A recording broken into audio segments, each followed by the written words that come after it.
Paris et Rome, de nouveau en pleine crise diplomatique. Après Luigi Di Maio, c'est l'autre vice-premier ministre italien et également ministre de l'Intérieur, Matteo Salvini, qui accuse la France d'empêcher le développement en Afrique. L'ambassadrice d'Italie en France a été convoquée hier au Quai d'Orsay pour s'expliquer. Le commissaire européen aux affaires économiques, Pierre Moscovici, a qualifié les propos de Luigi Di Maio d'insensés et d'irresponsables. Écoutez ses propos.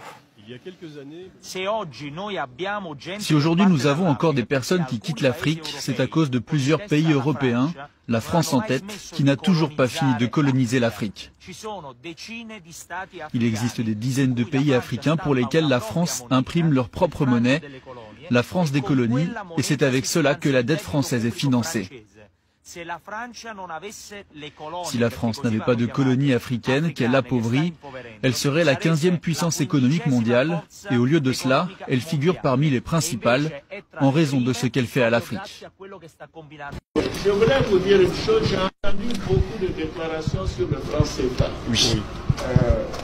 Je tiens à faire cette déclaration qui est importante. Voyez-vous, je ne veux pas faire preuve de manque d'humilité. Mais moi, j'ai été directeur des études de la Banque centrale de l'Afrique de l'Ouest, qui émet le franc CFA. J'ai été vice-gouverneur, j'ai été gouverneur de la BCEAO, j'ai été directeur général adjoint du Fonds monétaire international. Alors, je crois qu'il faut que ce débat cesse, que des gens en parlent sans savoir de quoi ils parlent. Le franc CFA est notre monnaie.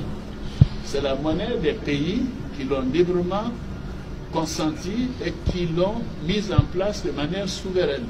Et ce, depuis l'indépendance, depuis 1960. Le franc CFA est plus ancien que l'euro. Alors, personne ne parle de l'euro. Et ceci ne semble pas poser de problème.